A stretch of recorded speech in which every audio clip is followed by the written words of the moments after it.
Buenas noches. Agradezco que haya gente que quiere escuchar un Dharma actualizado como posibilidad de otro tipo de orientación para mi vida.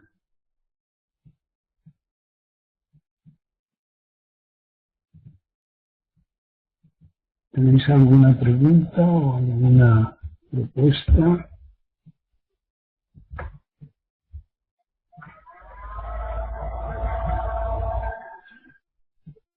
Los que me dais pequeños doyos, tened en cuenta que podéis utilizar el sondeo cuestionario, sondeo del estado de la mente, al menos como tanteo de información, puesto que hablamos de comprensión en general, comprensión intelectual. Lo del capítulo 7 y los kanjis que están en ese mismo capítulo, que algunos ya han contestado. Bueno, hoy tendréis que hacer un pequeño esfuerzo de concentración porque mis comentarios están todos relacionados, aunque aparentemente pues no sea demasiado fácil, salgo con el Japón. Sí. Quemaremos incienso en honor de Narita y su pueblo.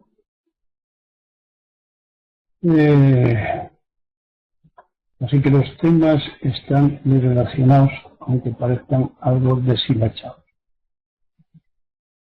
Empezaré por el comienzo de hace 4.567 millones de años, en que se formó la Tierra y tiene como base la acumulación de meteoritos. Las investigaciones actuales de la gente que se ocupa de estas cosas dice que hay un tipo de ellos, los del Murchi, que contienen aminoácidos esenciales para toda forma de vida. Lo que podemos deducir que la vida fue plantada desde otros planetas, astros o estrellas que la contenían.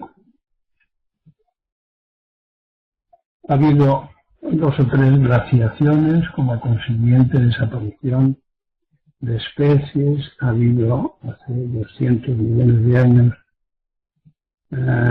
también un enorme meteorito que acabó con prácticamente la vida de los animales más grandes, es decir, la flexibilidad de la naturaleza es tal que ha sido capaz de transformar, es decir, ir viajando de formas en formas, como en nuestro propio caso de la especie humana, hasta llegar a nosotros, y quién sabe si hay alguna otra especie aparecida con posterioridad.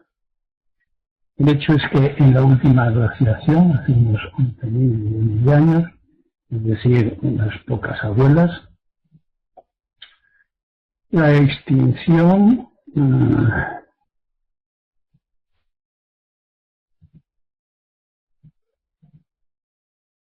se produjo de nuevo y de nuevo el comienzo de la mayor parte de las especies y la evolución de las mismas. Y hace solo 60.000 años, hace 2 millones de años, la especie humana aparece de sus maneras más primitivas para aparecer sobre todo en África, desde donde a partir de hace 60.000 años, y de la desertización del Sahara, y recorriendo la costa del Golfo Pérsico, se extiende esta especie hasta Irán,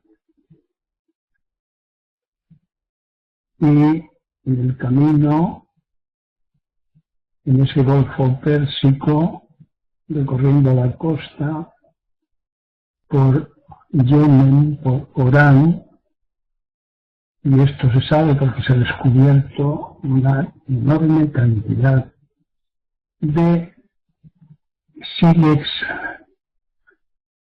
fabricados por la especie humana, ya sabéis, golpeando una piedra, sílex, y haciendo cuchillos, así como alimentándose y bebiendo de fuentes de agua dulce que se encuentran en el oeste litoral de la península arábiga.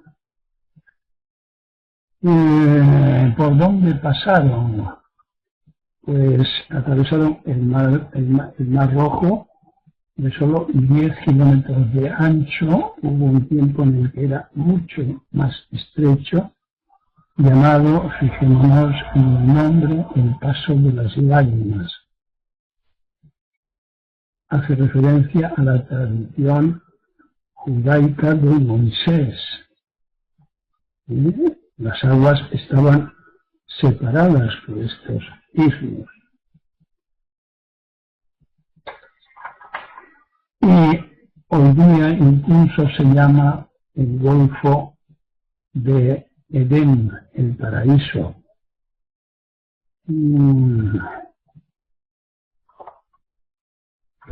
Las razas, los colores de la piel han sido adaptaciones ocurridas en estos últimos 60.000 años.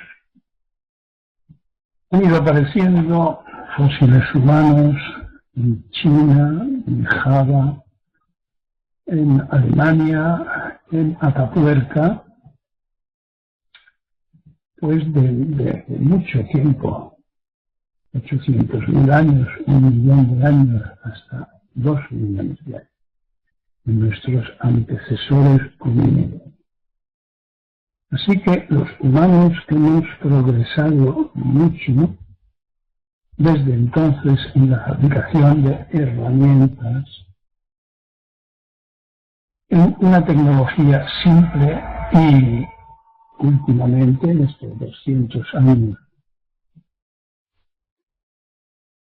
en una tecnología cada vez más complicada, que ha facilitado la supervivencia, así como la superpoblación.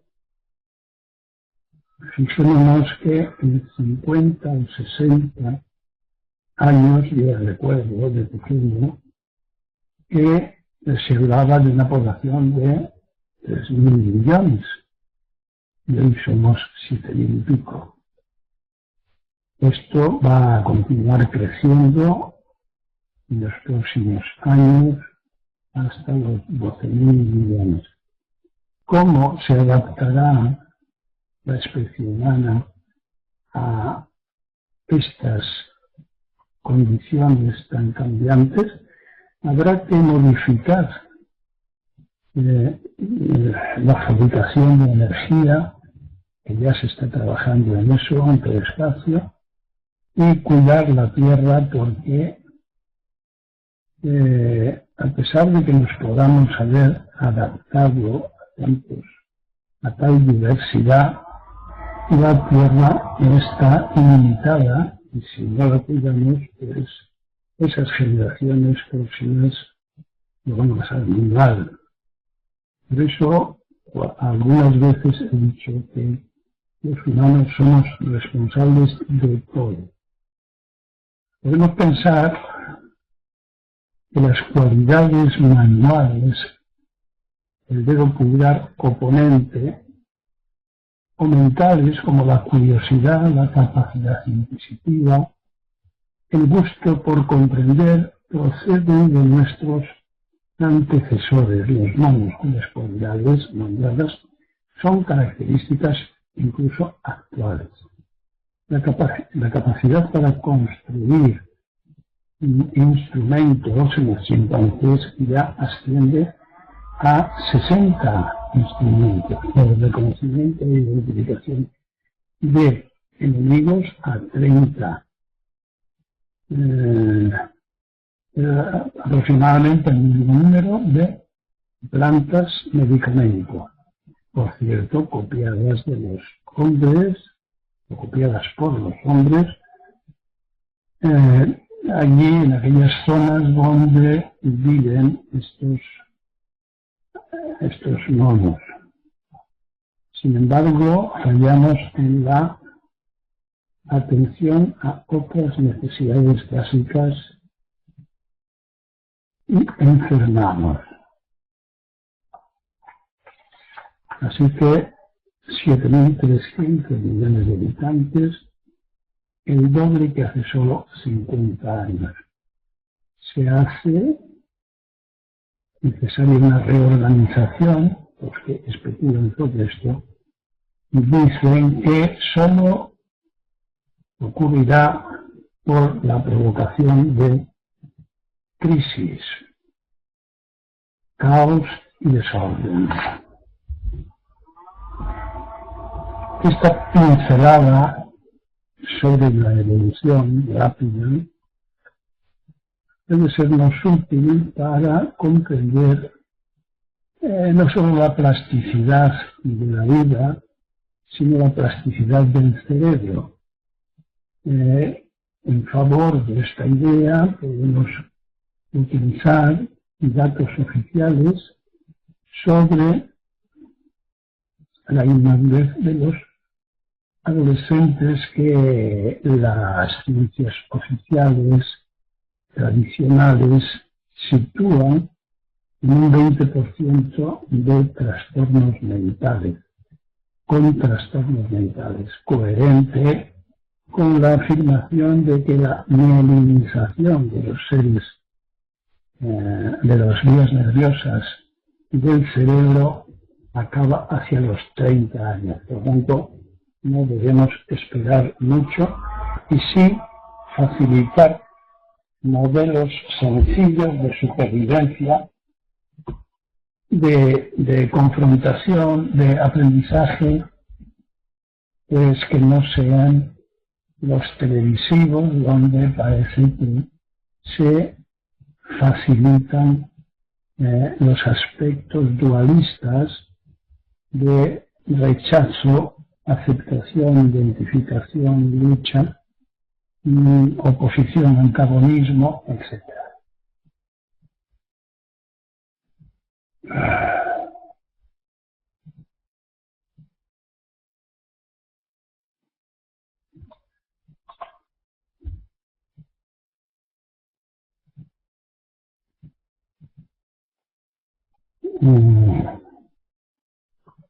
Un corto comentario sobre el arte.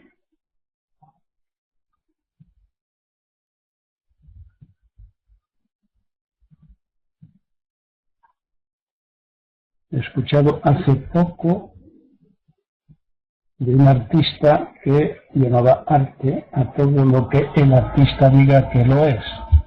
Un juego retórico de prestigio y economía, construido con palabras, solo palabras y apariencias de realidad. Un ejemplo más de categorías subjetivas. Las categorías subjetivas son las que cada sujeto enarbola como definitivas, como extendibles a todos los seres humanos, y el resultado no puede ser más conflictivo, como vemos en la televisión constantemente con respecto a la evolución de las relaciones entre dirigentes y dirigidos, por ejemplo, ahora en todo el Oriente Medio. Pero Este alejamiento y mal uso de la naturaleza está conduciendo a manifestaciones enfermizas o enfermedades declaradas, como por ejemplo la obesidad, que ocurre no solo por comer, sino por una lucha, competición y sufrimiento que llamamos estrés continuado, puesto que si no se quema en los músculos con actividad la glucosa, el cerebro la dirige al tejido graso, almacenándolo, porque lo interpreta este estado de lucha como una situación anormal de peligro continuo. Frutas y verduras, pescado azul, dieta mediterránea, aceite, chocolate, 10 gramos, evitan cánceres y enfermedades cardiovasculares, frutos secos, melatonina, vitamina D, etc. Presentes en la naturaleza,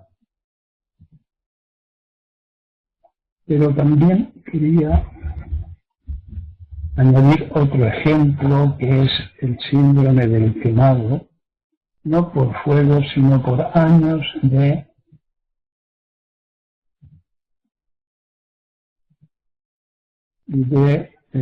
continuo sufrimiento humano, especialmente concentrado en los profesionales, cirujanos, médicos, que se implican personalmente en un estrés sin pausa, clima contagioso, por ejemplo, de las madres que cuidan de minusválidos y que vulgarmente se relaciona con la compasión, de cuyo tema hemos hablado recientemente.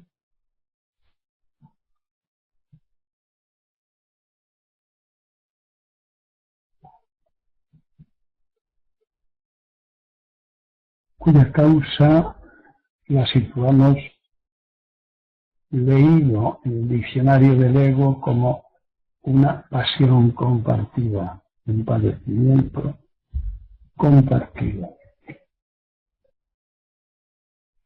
¿Me queréis hacer algún comentario?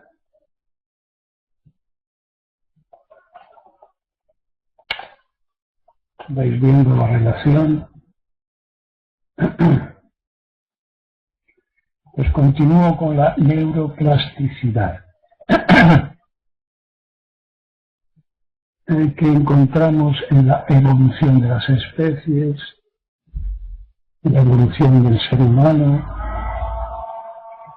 en la evolución de las plantas, de las que enseguida hablaré, como una capacidad de regenerarse, curarse, modificarse, rehabilitarse y otras funciones equivalentes. No sé hasta qué punto el cerebro tiene información suficiente como para neutralizar una parte de esta información, seleccionando y desechando la inservible. Porque para una reprogramación, al parecer, hay que tener motivos. El fracaso, el sufrimiento, la inadaptación, el rechazo, y dar los pasos justos. Es posible que Buda percibiera que las semillas del Dharma, del despertar, de la atención a la propia naturaleza, están en el ego, en la mente superficial, que es un motivo en el nivel atómico o en el nivel celular, qué clase de estímulos electromagnéticos provocan un cambio cuando la propia naturaleza se harta de nuestro ego y dice, basta, tenemos que, os recuerdo, hemos ido tratando. A veces se me pregunta si hemos de practicar aún sin entender el por qué o el para qué. Mi contestación siempre es la misma, precisamente sí. Es fundamental practicar sin entender lo que no se puede entender si no se practica, porque es el cómo se practica el que nos abre la puerta del Dharma.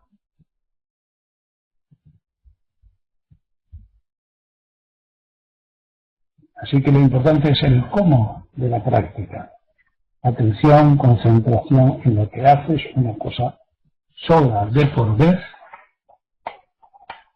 sin mezclarlo con pensamientos, ilusiones, deseos, fantasías, juicios y demás ingredientes del funcionamiento del ego.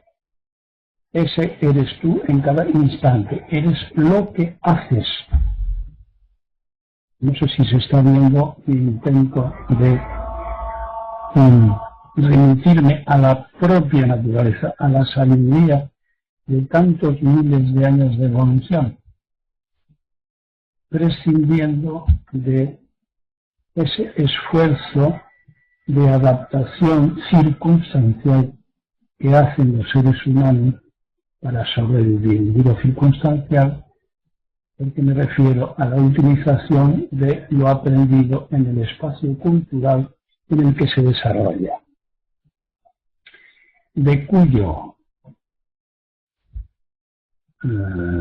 corpus, de cuyo depósito procede el ego, es decir, una capacidad desmedida, especializada en el logro, en conseguir metas y objetivos sobre yo y lo mío, mi, olvidando, dejando atrás una acción natural y mezclándose en empresas fantásticas.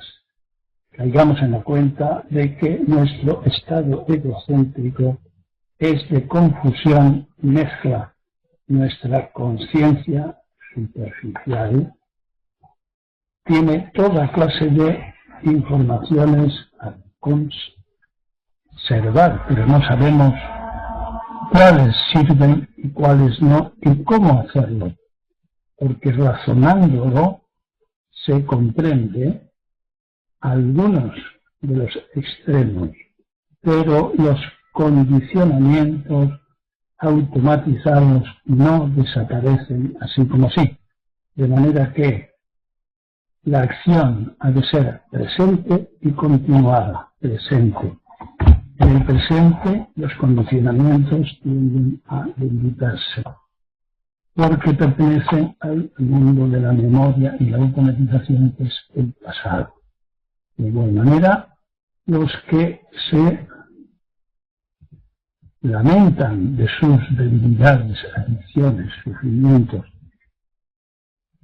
entradas al trapo de las ilusiones, de las trampas, pudieran cambiar, pero no lo hacen, solo desean, una vez más, los cambios. Bueno, esto lo he dicho, una tacada, una noche, al dejarme descansar un poco, haciéndome preguntas.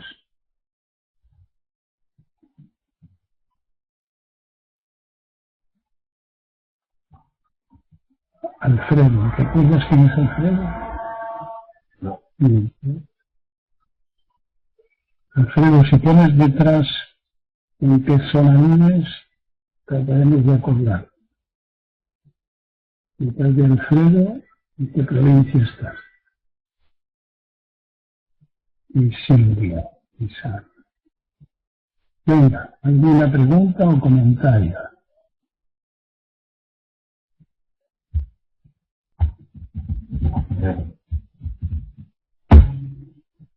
Soy de Asturias. Ah, estupendo, de Asturias. Saludos.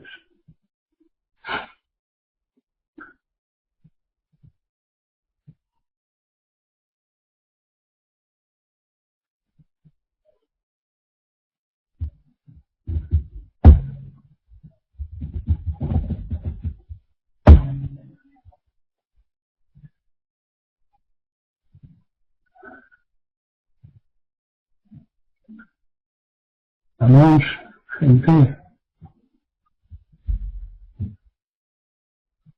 No os ha sugerido nada esto. No estáis muy interesados.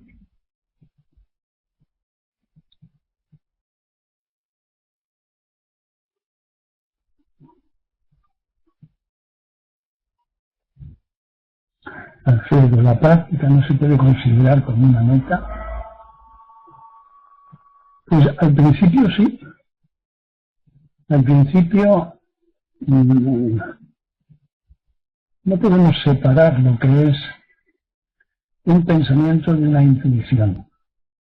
Es decir, el que quiere cambiar, en una palabra, el que quiere practicar para cambiar, es que está apto de ser como es, o simplemente desconocerse. Pero intuyo que la propia sabiduría, la sabiduría de la propia naturaleza, es la que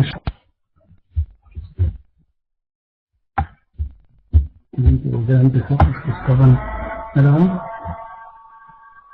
Bueno, se nos ha ido la imagen. Estaba diciendo que al principio sí. Al principio, quizás sugerido por la propia naturaleza en cada persona de una manera distinta, es un objetivo, una meta el cambio. Pero poco después, el cambio es una comprobación. Poco después quiere decir de la mano de la práctica.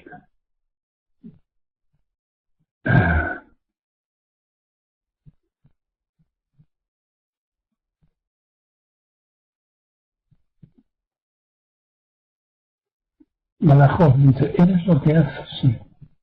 Y acaso también, en medida similar, en momentos cruciales, no nos define también lo que nos limitamos a hacer.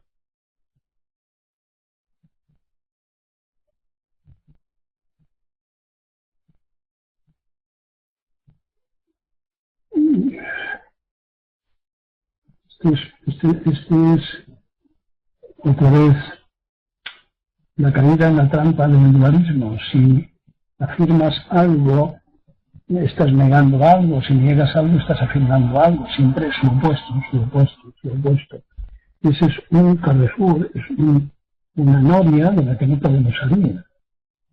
Desde el punto de vista C, es necesario decir el famoso hay, que es sí, sí.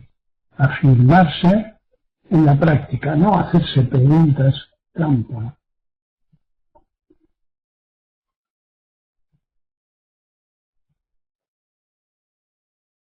Una vez comprobado el cambio, ser condescendiente con tu ego ya no hace tanta gracia. Bueno, pues sí, así es, pero no perdamos de vista una de las frases más lúcidas del Soto Zen, que es que la propia naturaleza, la naturaleza lúdica, se manifiesta unas veces como ego, otras veces como no ego, otras veces como iluminación. Es decir, desde el yo, que es la experiencia de iluminación, todos estos son palabras para entendernos, porque ninguna existe.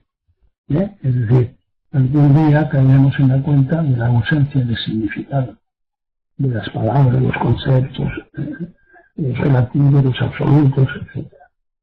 Entonces, mientras comprobamos eso, mientras lo experimentamos, entonces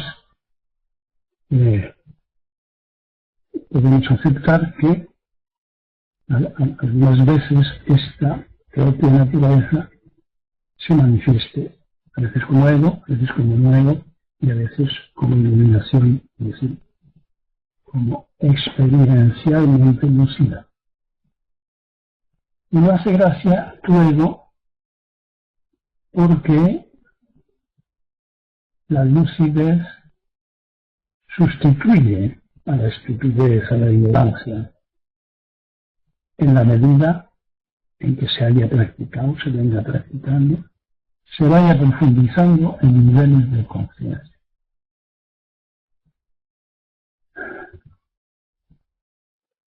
Para hacerte un poco la contra, puedo decirte que desde ese nivel el sufrimiento puede ser un juego, puede ser una alegría. Más cosas. Señoras y señores, ¿o corréis el peligro de que continúe? Pues continúo. No. Sí. Quería deciros también que estamos valorando en exceso al hombre y a la mujer, con la consecuencia de esperar demasiado unos de otros.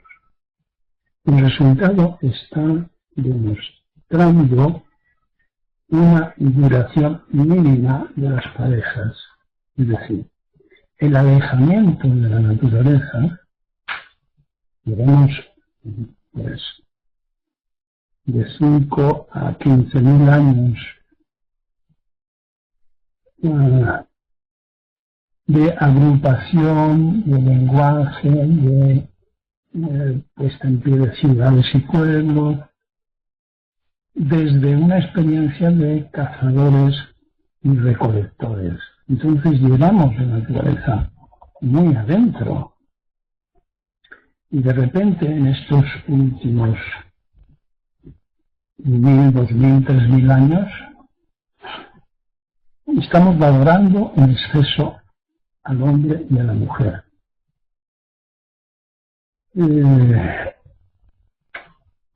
Y esto podría explicar que las parejas duren tan poco, porque el atractivo sexual desaparece en muy poco tiempo, siendo sustituidos por las diferencias y los conflictos inmaduros.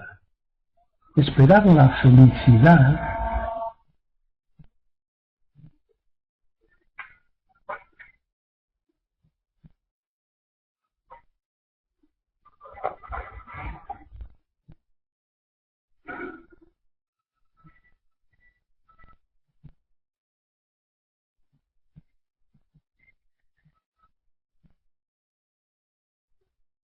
de un comienzo exaltado catapulta a la imaginación a la construcción de un poema aprendido. ¿Cómo salir de este cuento narcisista y dependiente? Observando, experimentando lo que no es, lo que no creemos que sea hombre o mujer.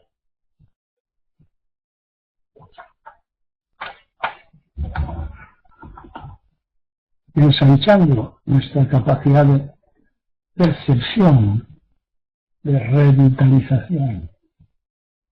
El estilo de vida zen, por tanto, puede ser lúcido y equilibrador en las relaciones mente, cuerpo, cosmos, armónicas, apacibles, sin causas ni motivos de tensión, como corresponde a una higiene mental fundamentada adecuadamente en los ritmos naturales de los seres. Y continúo con el resultado del alejamiento, la explotación y misericordia de la naturaleza, lo que ahora se está llamando moda verde, y la amistad con animales que llaman mascotas sustitutivos de los hijos, por ejemplo. Hace poco tiempo nos hemos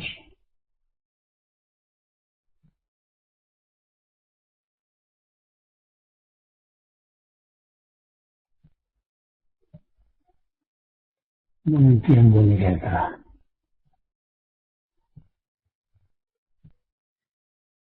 El hecho es que se empieza a hablar de un trastorno por déficit de naturaleza,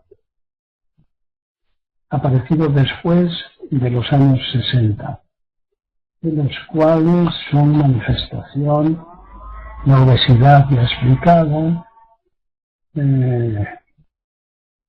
las depresiones o muchas de ellas, porque hasta en los colegios el hormigón de los patios aísla a los niños del contacto con la naturaleza. Y las amas de casa se resisten metiendo las plantas en casa, porque intuyen estas mujeres que las plantas piensan y sienten, porque se está demostrando que tienen neuronas que son tan flexibles y plásticas que son capaces de sustituir los ruidos artificiales de la lavadora o la mini pimer por el trueno y por las cascadas de los ríos, como por caso. Es decir, son impresionadas por el ambiente, no sé si por o con aprendizaje o no. De forma que pueden ser utilizadas para la restauración del equilibrio, de un equilibrio terapéutico.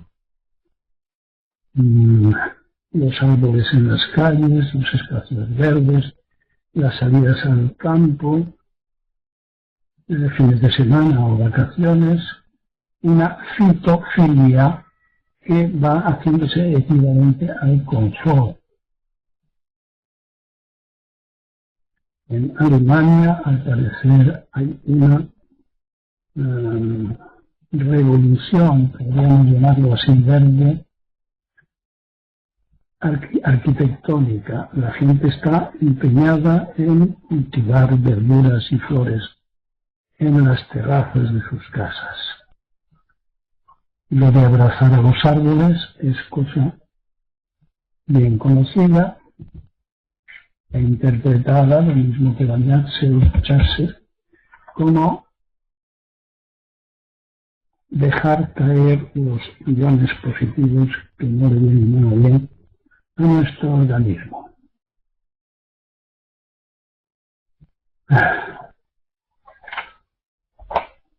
En última instancia, dice Badajoz, más allá de las palabras, acción sería participación, aceptación en el cambio de evolución y la no acción, otra forma más de participación también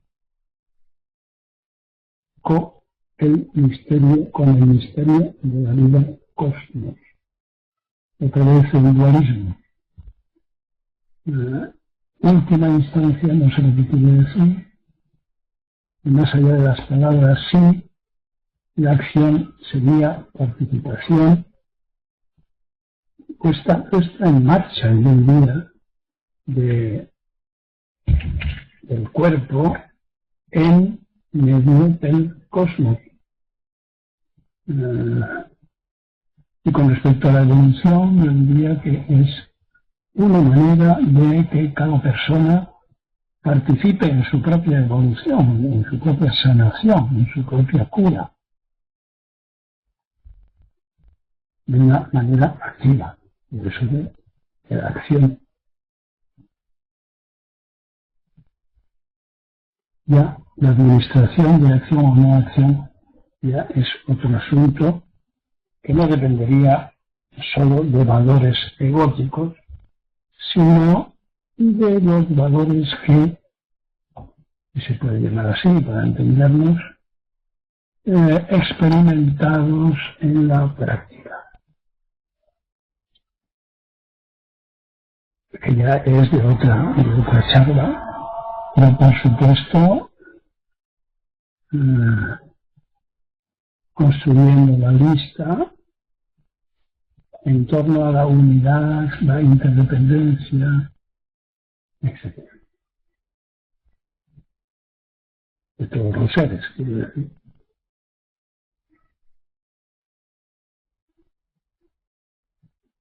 Una pregunta más.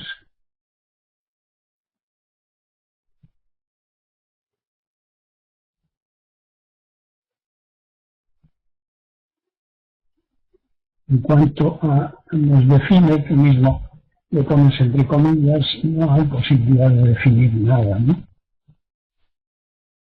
Solamente con el diccionario de la Real Academia podemos cometer el error de definir algo. Todo es indefinible, ineluctable, inatrapable. El espíritu, es decir, la experiencia de la práctica, no se deja atrapar. Más cosas.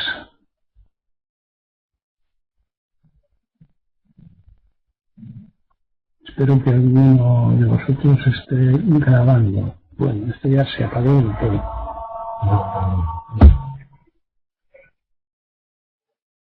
Más.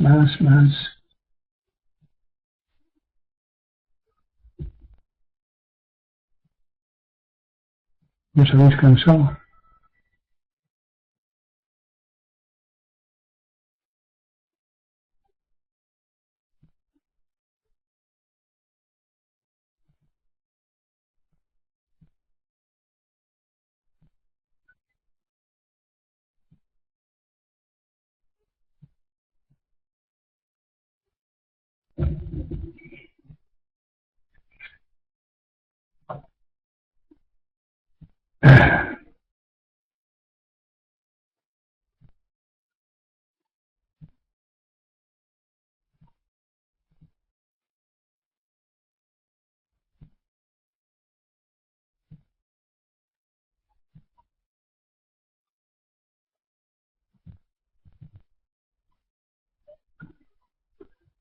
Sí.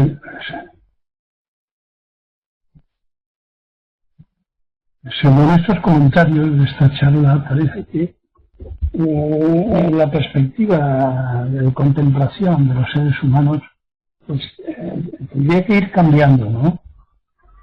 Es decir, intento hacer ver, intuir, ensayar un enfoque más totalizador, ¿no? Más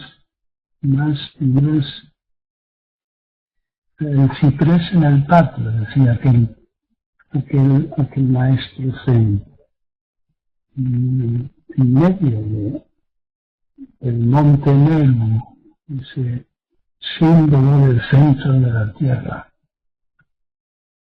de gran tradición india, el monte Meru. Estamos cada uno de nosotros en medio del cosmos.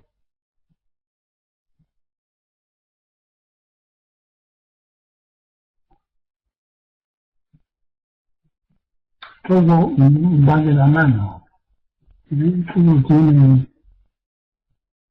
algo de pez, algo de pájaro, algo de árbol.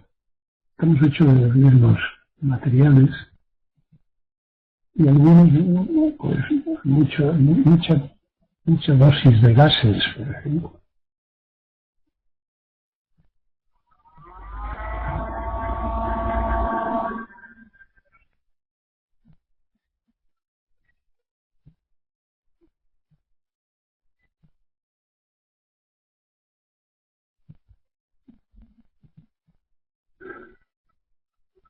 Eso es, del egocentrismo al cosmocentrismo.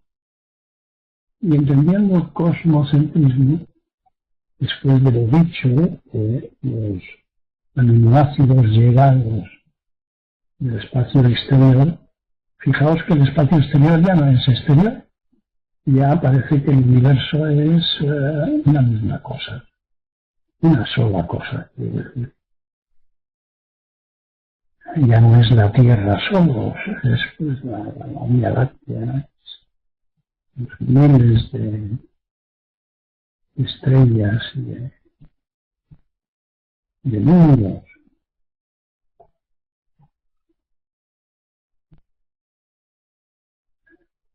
Es decir, no cerrarse a nada. Que nuestra naturaleza funcione como un resonador y no nos preguntemos tanto el por qué y el para qué, mantengamos una mente limpia y transparente, de manera que esa propia naturaleza se pueda manifestar ya diferentes, a veces como ego, a veces como no ego, a veces como iluminación, podemos tener incluso opinión sobre las cosas del mundo. Pero esperemos a la lucidez y esperemos sin buscar beneficios solo porque estamos vivos, porque pertenecemos al cosmos, porque hemos encontrado un lugar en el cosmos en vez de en la oficina, en la ciudad, en la cultura, más allá. En los otros se dice más allá de más allá. Eso abre enormemente las posibilidades, las potencialidades de la modalidad con la que todos nacemos, todos podemos.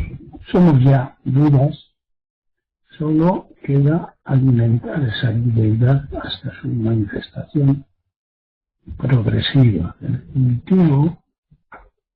cultivo de esa deidad, de esa propia naturaleza que está deseando fecundar, manifestarse, es decir, ¿qué nos impide ser nosotros mismos? No es ridículo continuar jugando a ser un personaje.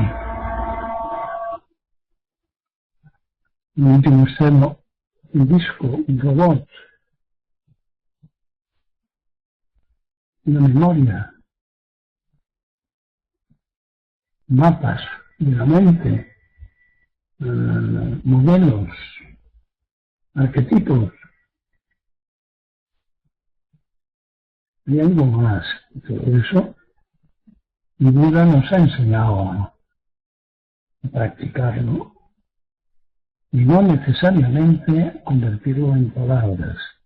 El practicante le basta, sobre todo cuando tiene alguna experiencia, le basta con experimentar eso.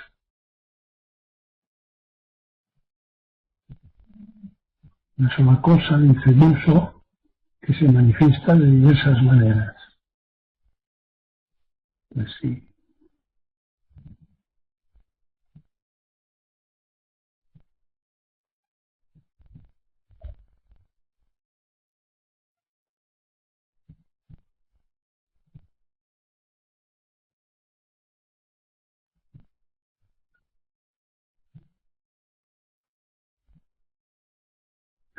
No todo el mundo ha de tener ese prurito, ese ansia por ser el que ya es. ¿Sí? Entre comillas todo eso del ser y todo eso. No, en la variedad de las plantas se ve la variedad de los seres humanos también. Es decir, podemos morir ignorantes.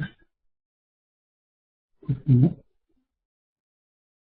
Dice Mihaly, el por qué y el para qué estamos define la limitación del ego e impide el cómo que la naturaleza ilimitada No lo he entendido. El por qué y el para qué estamos. Define la limitación del ego e impide el cómo. No entiendo. E impide, o sea, la limitación.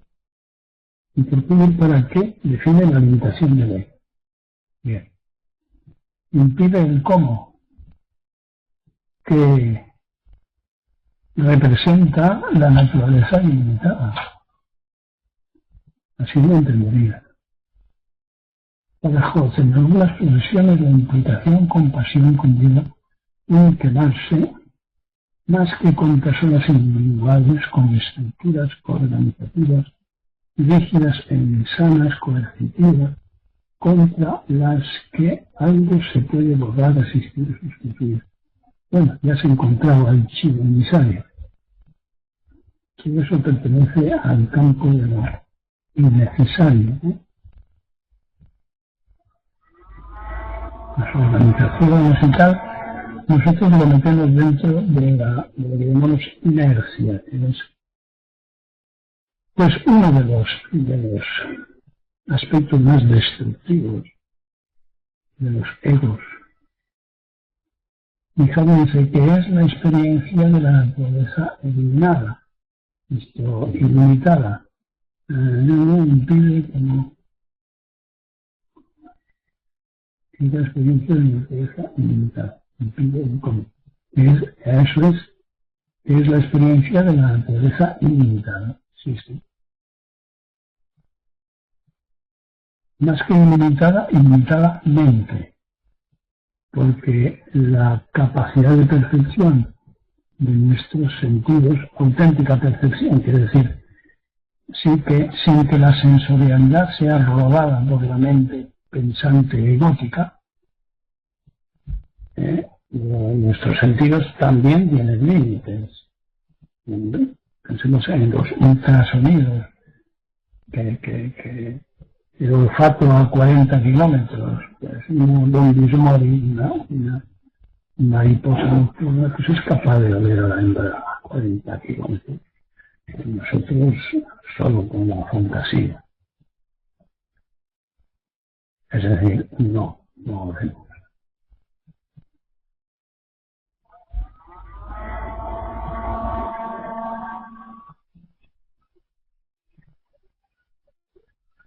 Quizá de eso se trate, ¿no? De romper con las limitaciones del ego y ver cuáles son las limitaciones de la realidad de nuestro organismo y de la realidad de los objetos cada vez que nos fusionamos con ellos. Es decir, que el dualismo objeto-sujeto es borrado en la fusión una sola cosa, no dos, uno. ¿Cuánto tiempo creyendo en la realidad creada por las palabras? Qué pequeño era ese lugar. Encima resulta que no era un lugar, hermana. Era una fantasía.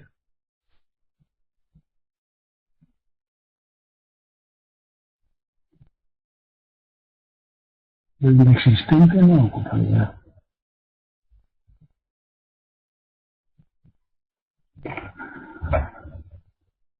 Ese es un problema que se presenta al principiante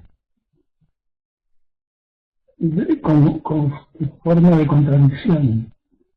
Es decir, si no ocupa lugar, si no es real, ¿cómo es tan eficiente la destructividad?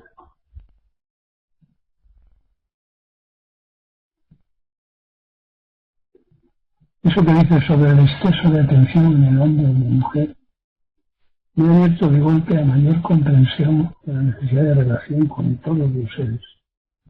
Claro, ya sé. Ahí es donde se ve una vez más la posible limitación a comprobar, a experimentar.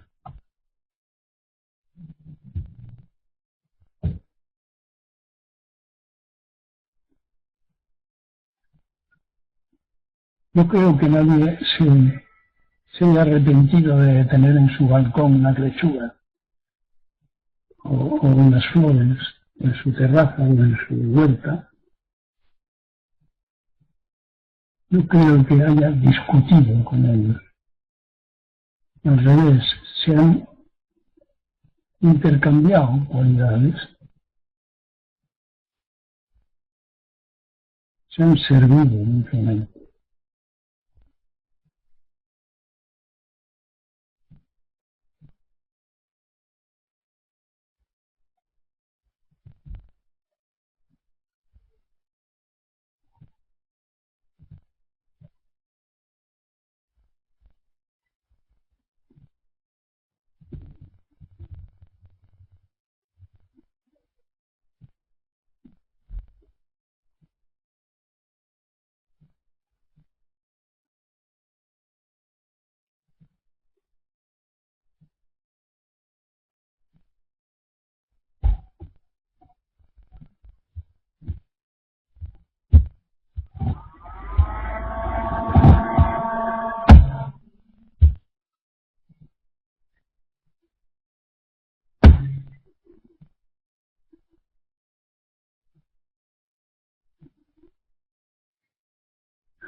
¿Acaso se puede poner vueltas a campo, o sea, describirlo?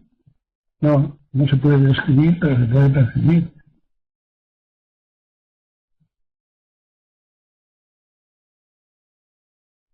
En realidad, precisamente llamamos a lo que no tiene límites.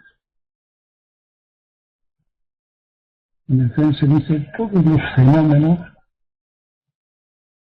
están iluminados, y son completos. Ni les falta ni les sobra nada. Una brizna de hierba. De ahí su necesidad y la necesidad de que sea respetada.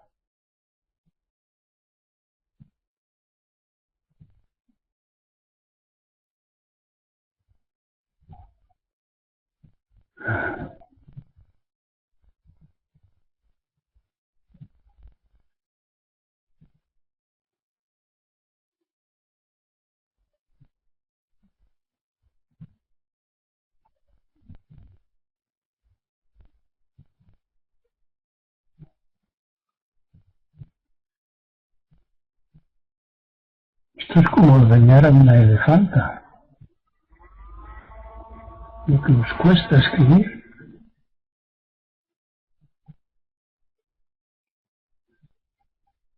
¿Dónde anda vuestra mente ocupada en un negocio?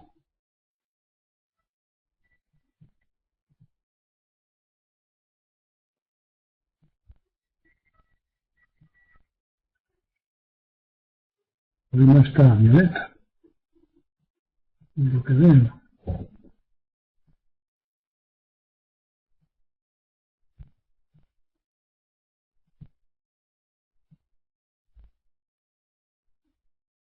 Que hay una de nombre parecido, Julieta.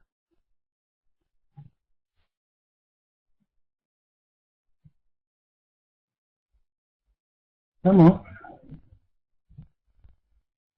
¿qué necesitas? ¿Qué crees que necesitas? ¿Qué notas que necesitas? ¿Qué necesitas? A ver, ¿qué parece en tu mente?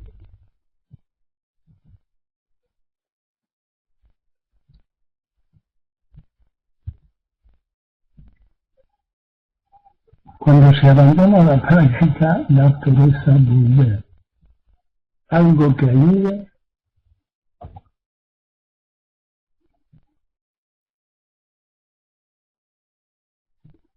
pues la práctica es como comer. Cuando se deja de comer, aparece el hambre.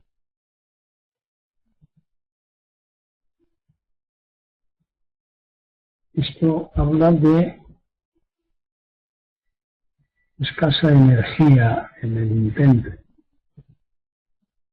porque hay un punto en el que llamamos el punto sin retorno, no hay posibilidad de volver atrás.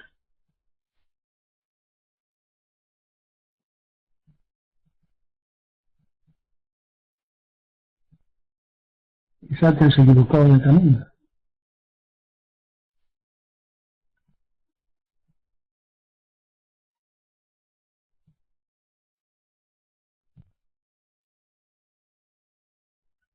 Algo que ayude, dice. ¿No te has dado cuenta que cuando abandonas la práctica empiezas a sufrir otra vez por las cosas más tontas? Pues continúa. El sufrimiento te sacará del sufrimiento. El sufrimiento la frustración de no ser el que sí eres será el sufrimiento más desilusionante, ¿no?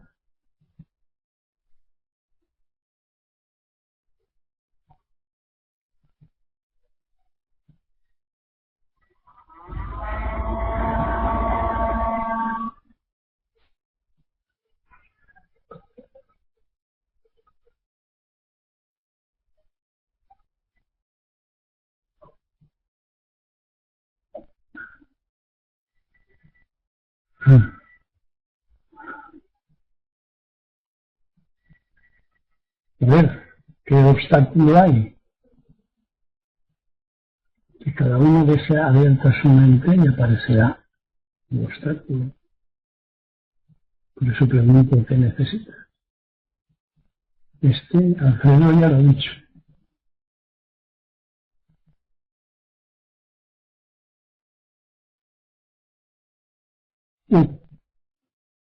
Usted dice que necesita sentirse reconocido por los demás.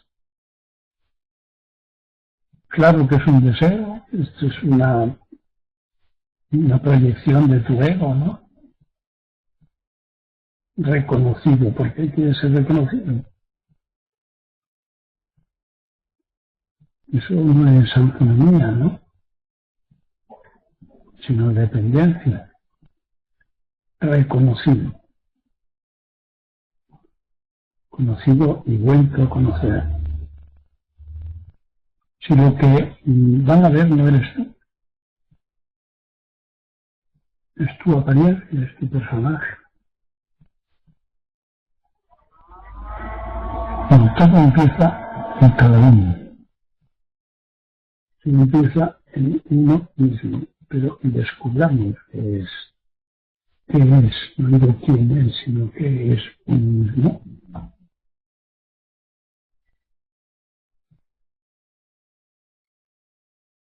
Y si Dios contesta aquí y ahora, nada. Esto es muy inquietante para los principiantes. Y normalmente no lo entienden.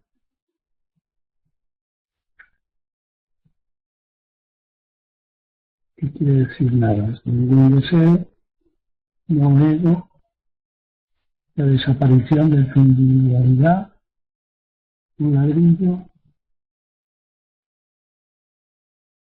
la ausencia de toda significación.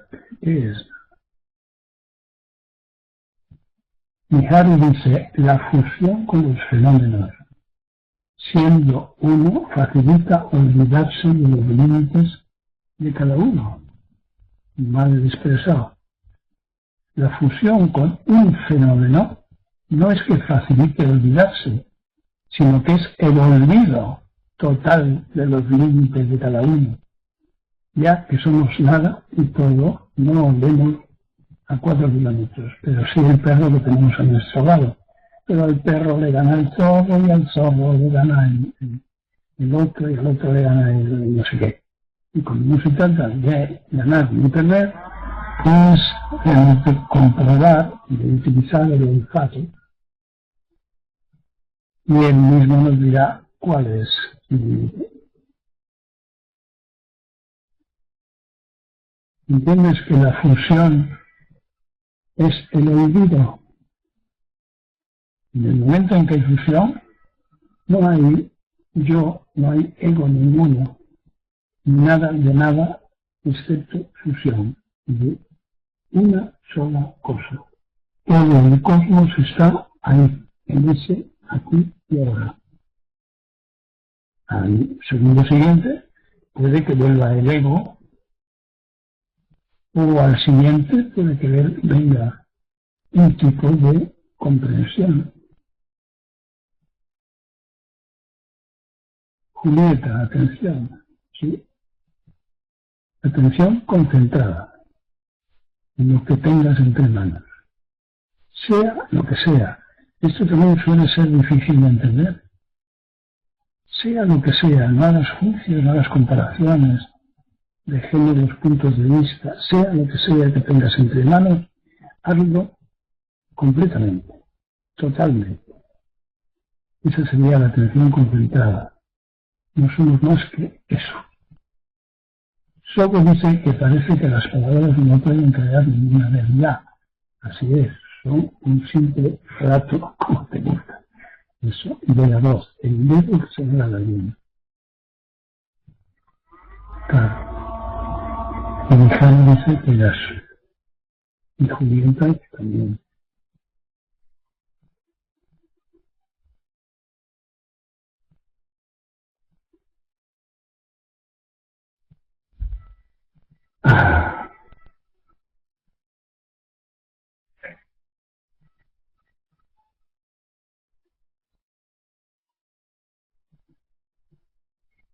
Así que, Mijail, si nos olvidamos completamente de nuestro ego en ese instante de fusión, ¿por qué nos fiamos de un ego que desaparece y aparece?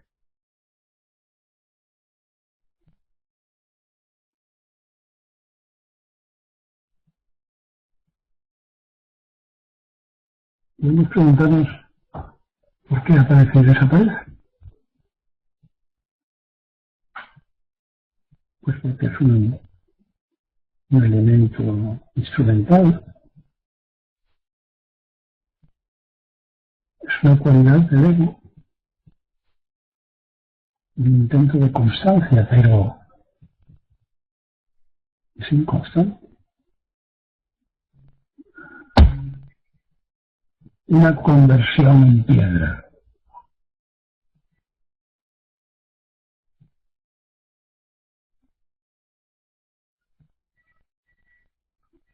¿Por qué la fusión no es permanente? Por desconfianza.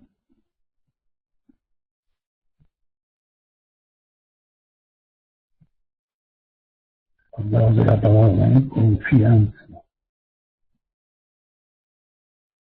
¿Qué confianza podemos tener si es necesaria una fianza? Valga eso. La iluminación no es permanente, como lo dije antes. Se alternan, los niveles de conciencia se mueven según las exigencias, según la idiosincrasia del sujeto, según la personalidad más o menos engañosa, más o menos madura.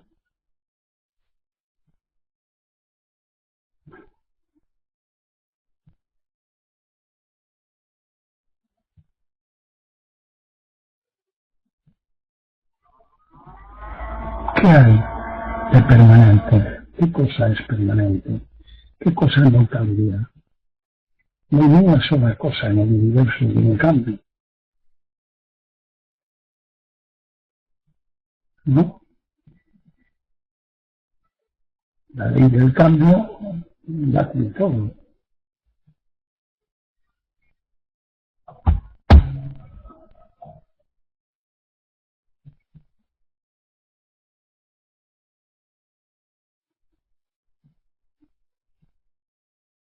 Estas cosas que sí podríamos aceptar porque son razonables,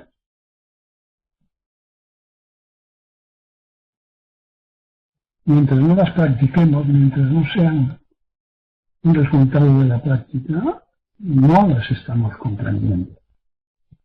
Comprender es practicar, practicar es realizar. Si no hay realización, pues está funcionando una parte de nosotros. Silvio. Una de las disciplinas es desoír al ego. Para el principiante esto confunde porque entonces todos los pensamientos son inútiles, excepto los de supervivencia básica. Bueno, pues este es el viaje, precisamente, ¿no? Todos los pensamientos son inútiles. Hemos de ir comprobando las limitaciones. Entre ellas están las de los pensamientos. Hay pensamientos técnicos, utilitarios, lo que siempre os pongo de ejemplo. En el tren seguimos saliendo por las puertas, no saliendo por las ventanas. Todo lo que es útil se conserva, lo que es inútil lo produce sufrimientos y lo identificamos como egótico o egocéntrico, pues se va diluyendo, cayendo, debilitando. Es innecesario sufrir por motivos ilusorios.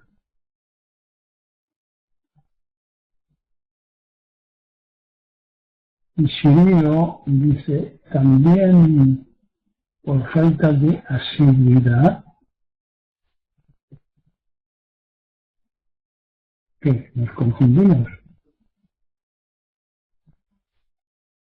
También por falta de asiduidad, que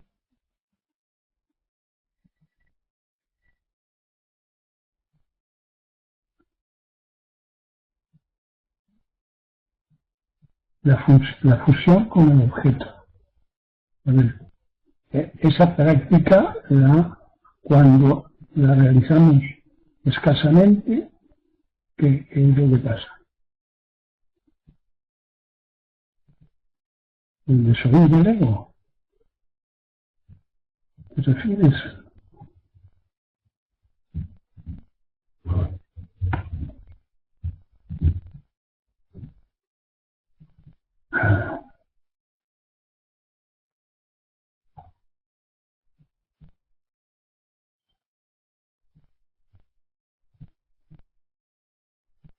Es respecto a lo que preguntaba Mijail. ¿Por qué la fusión no es permanente?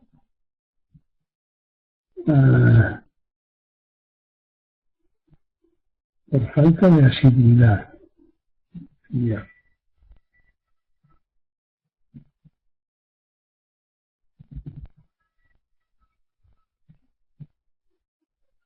Recordemos que el bodhisattva del Sotosen no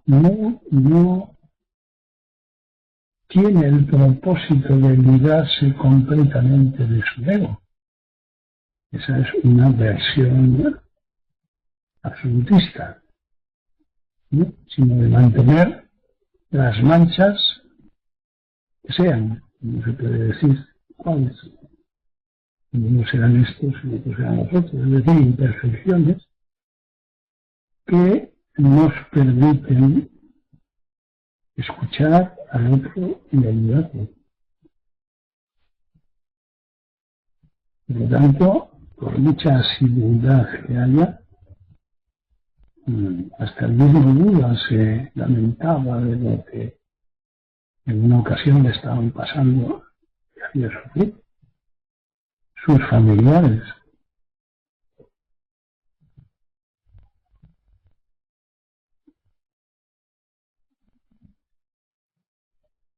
Es equilibrio, diría yo,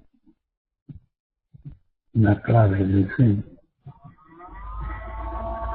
No desaparición de todo lo que tenga que ver con el ego.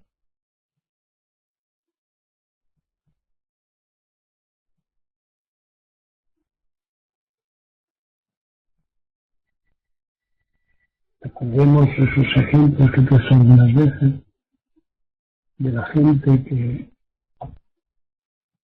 quería entrar en un estado de nirvana asegurado y era tapiado por uno de sus discípulos y privado de agua y comida, de manera que no pudiera alimentar esperanza alguna. ilusión alguna por estas exageraciones pasó del propio Buda y acabó diciendo, hablando del camino medio, ¿no? Es decir, de abandonar el ascetismo, porque hay que estar muy fuertes para poder gastar esa energía de una manera convincente.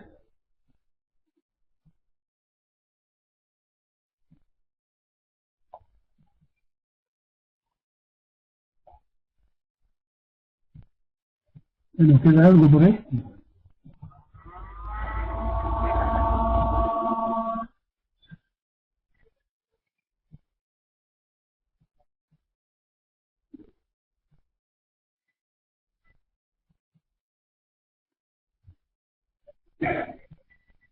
Pero un mínimo de memoria no sería imprescindible para el mínimo de identidad personal despojado del máximo, del máximo de ropajes egóticos. Los olvidos son siempre negativos y construidos. Esto último no lo entiendo. Debes estar hablando de psicoanálisis y todo eso.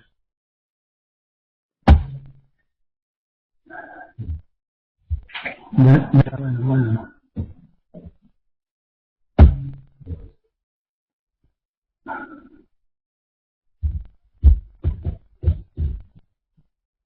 Está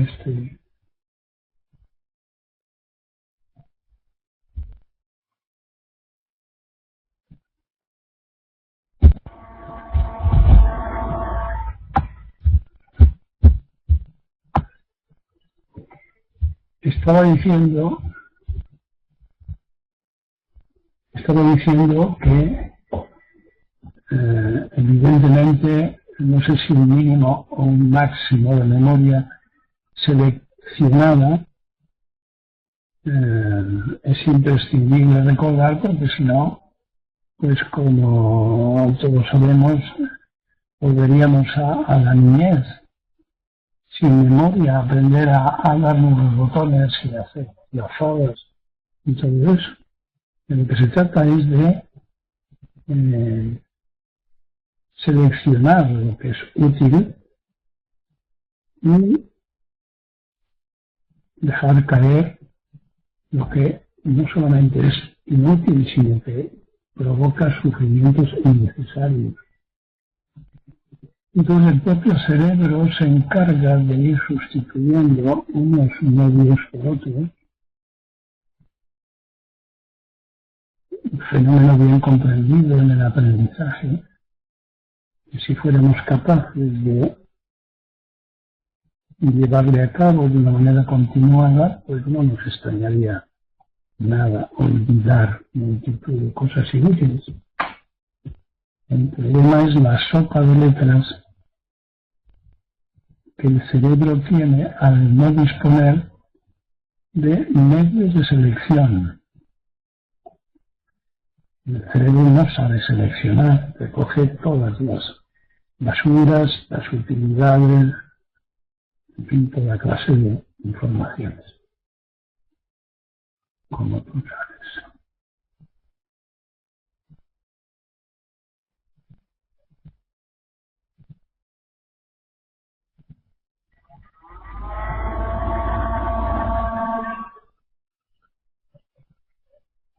Esto pasa por el reconocimiento, para entendernos una vez más, el reconocimiento de necesidades y deseos. Es decir, reconocimiento del ego. Porque las necesidades, las pocas necesidades que somos capaces de comprender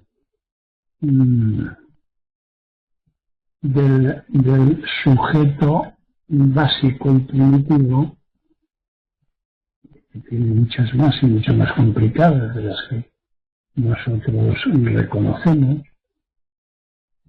en el sentido de hacer conscientes,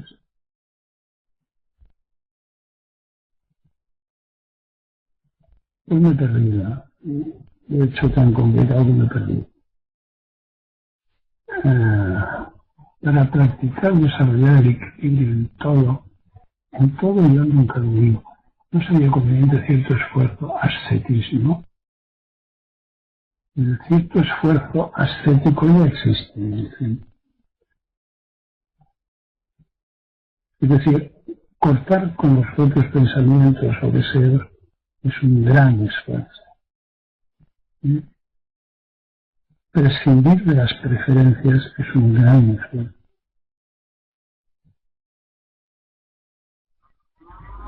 El ascetismo no es solo el del cuerpo, predicado por tantas disciplinas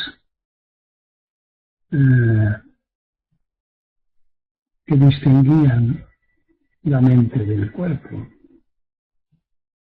El cuerpo y la mente son la misma cosa, desde el punto de vista del Zen. Y más ampliarlo al cosmos. No podemos prescindir del organismo de organismos que somos. Fluido sí, el verdadero mundo que lo contiene todo, lo condicionado y lo menos condicionado. Y sé que. Y Julián, ¿qué será?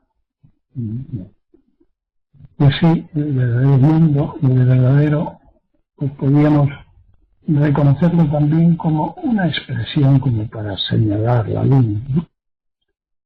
El verdadero mundo, el mundo que lo contiene todo, contiene lo condicionado y lo incondicionado. Así es. Pero no es el verdadero mundo. Es decir, lo condicionado no está en el mismo nivel de lo incondicionado. Puede complementarlo, puede suplementarlo, pero antes tiene que ocurrir una selección. Esa selección es la que proviene de la práctica, de las enseñanzas de vida. Y no hay que hacer un esfuerzo intelectual para prescindir de lo inútil, cae solo. Recordemos que entiendo por neurosis generalizada la enajenación en él. Por eso podemos curarnos de esta enajenación disminuyendo todo lo que la práctica pueda hacer disminuible esta enajenación.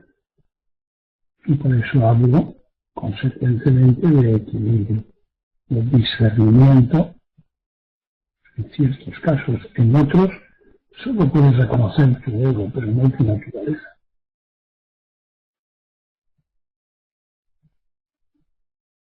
La naturaleza la puedes experimentar, pero no convertir en palabras otra vez.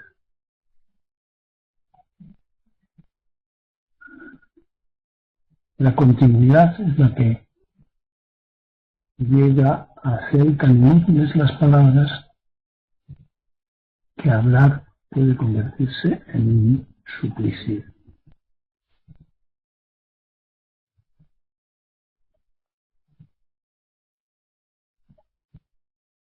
Bueno, pues si os parece bien, podemos dejarlo aquí.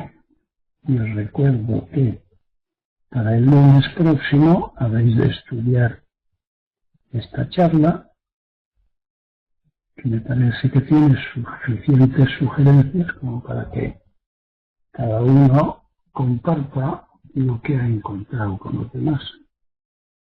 Así que os tocará hacer los comentarios.